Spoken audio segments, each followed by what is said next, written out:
നിങ്ങൾക്ക് എന്തെങ്കിലും സാധനം നിങ്ങൾക്ക് ഭയങ്കരമായിട്ട് വേണമെന്ന് ആഗ്രഹിച്ചിരിക്കുന്ന സമയത്ത് നിങ്ങളുടെ മുന്നിൽ അത് കൊണ്ടുവന്നാൽ നിങ്ങൾക്ക് എന്തായിരിക്കും തോന്നുന്നത്? ഇത് നമ്മുടെ ചിലമ്പിൽ ഒരു ബാച്ചിലെ പേരൻസ് മീറ്റിംഗ് ആയിരുന്നു കേട്ടോ. കഴിക്കാനൊന്നുമില്ലാതെ എന്ത് മീറ്റിംഗ് അല്ലേ? അപ്പോൾ നമ്മുടെ സ്വന്തം കേക്ക് മേക്കറായ മിത്ര ചേച്ചി ആയിട്ടോ നമുക്ക് കേക്ക് ഉണ്ടാക്കി കൊണ്ടുവന്നത്. ചേച്ചി ഒരു ബനാന ചോക്ലേറ്റ് കേക്കായിരുന്നു ഉണ്ടാക്കിയത്. പക്ഷേ എൻ്റെ മനസ്സിൽ എനിക്ക് ബ്രൗണി വേണമെന്ന് അതിയായ ആഗ്രഹം ഉണ്ടായിരുന്നു.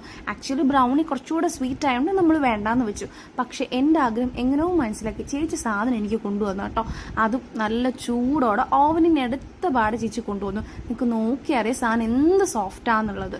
സാധനത്തിൻ്റെ ടെക്സ്ചറൊക്കെ കണ്ടിട്ട് സ്വീറ്റ് ലവറായി എനിക്ക് ഒട്ടും പിടിച്ചിരിക്കാൻ പറ്റില്ല. ഞാൻ അപ്പോഴേ സാധനകത്താക്കി കേട്ടോ. ആൻഡ് ട്രസ്റ്റ് മീ ഗൈസ്, സാധനം അടിപൊളിയായിരുന്നു, നല്ല ടേസ്റ്റ് ആയിരുന്നു. എനിക്ക് ഭയങ്കരമായിട്ട് ഇഷ്ടപ്പെട്ടു. ഞാൻ കഴിച്ച ബ്രൗണീസിൽ എനിക്ക് ഏറ്റവും ഇഷ്ടപ്പെട്ടത് തന്നെയാണ്. പൊതുവെ എനിക്ക് ബ്രൗണീസ് ഇഷ്ടമാണ്. പക്ഷേ ഷോപ്സിൽ നിന്നൊക്കെ നമ്മൾ മേടിക്കുമ്പോൾ ഒന്നെങ്കിൽ നല്ല കട്ടിയായിരിക്കും, അല്ലെങ്കിൽ മധുരം കാരണം കഴിക്കാൻ പറ്റില്ല. പക്ഷേ ഇതാണ് one of the best brownie ഞാൻ കഴിച്ചതിൽ ഏറ്റവും അടിപൊളിയായിട്ടുള്ളത്. പിന്നെ എൻ്റെ കൂട്ടത്തിൽ ചേച്ചി എനിക്ക് വേറൊരു സാധനം കൂടി കൊണ്ടുവന്നിരുന്നു. ചേച്ചി എന്നോട് പറഞ്ഞത് ഫ്രിഡ്ജിൽ വെച്ചിട്ട് യൂസ് ചെയ്യാൻ പാടുള്ളൂ. സോ ചേച്ചി പറഞ്ഞ പോലെ സാധനം ഞാൻ ഫ്രിഡ്ജിൽ വെച്ചു. അതിനുശേഷം ഞാനത് എടുത്തു. സാധനം വന്നിട്ട് ചോക്ലേറ്റ് വിത്ത് കുനാഫ മിക്സ് ആയിരുന്നു. അങ്ങനെ പയ്യെ സാധനം ഞാൻ ഓപ്പൺ ചെയ്ത് ട്രൈ ചെയ്തു കേട്ടോ. ഉള്ളിൽ നല്ല കേക്ക് മിക്സ് ഒക്കെ ഉണ്ടായിരുന്നു. സാധനം അങ്ങോട്ട് കഴിച്ചപ്പോൾ എനിക്ക് ഒരുപാട് ഇഷ്ടമായി.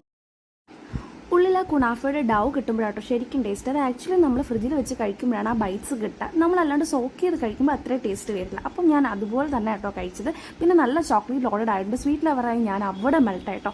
അങ്ങനെ എൻ്റെ 20 ദിവസത്തെ ഷുഗർ ഡയറ്റാണ് അടപടൽ ഇവിടെ കട്ടായിരിക്കും. എന്നാലും കുഴപ്പമില്ല, നാളെ തൊട്ട് നമുക്ക് വീണ്ടും ഹാപ്പി ആയിട്ട് സ്റ്റാർട്ട്